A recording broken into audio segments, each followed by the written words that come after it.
Tu vois, j'ai plusieurs branches de mon pommier qui ont été brisées par des gros événements climatiques ces derniers temps. Et du coup, je trouverais ça dommage de gâcher toutes ces pommes, même si elles sont un peu vertes. Alors, on va en faire un sirop cru. Fermenté, bien sûr.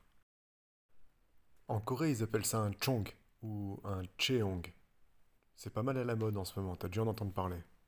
Donc, comme tu vois, on va peler les pommes et les couper en petits morceaux. C'est super simple. Ensuite, on va peser nos pommes et rajouter le même poids en sucre. Décidément, c'est vraiment super simple.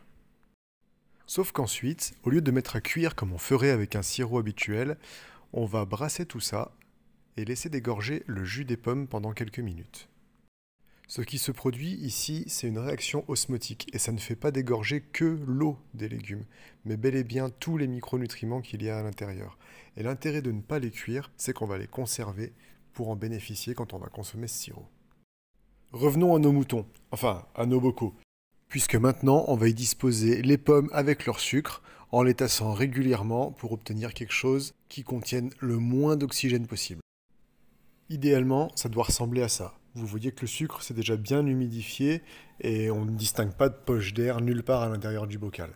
Et maintenant, pour la semaine qui vient, vous allez bien le remuer une fois par jour et dans les semaines qui suivent, vous le ferez une fois par semaine et vous ferez ça jusqu'à ce que tout le sucre soit dissous.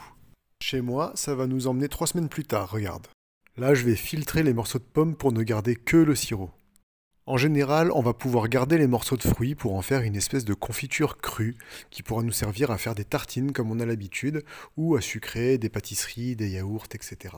Dans mon cas, avec les pommes vertes, je trouve que ça reste un peu coriace sous la dent, donc ça finira au compost.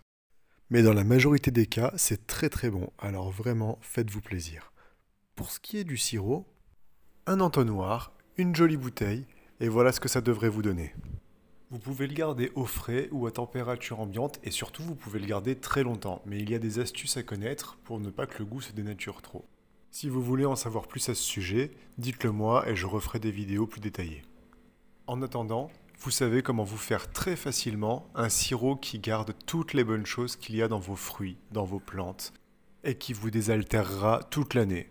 En bref, une bonne manière de conserver le surplus de production des fruits qu'on peut avoir à la belle saison. Faites-vous plaisir!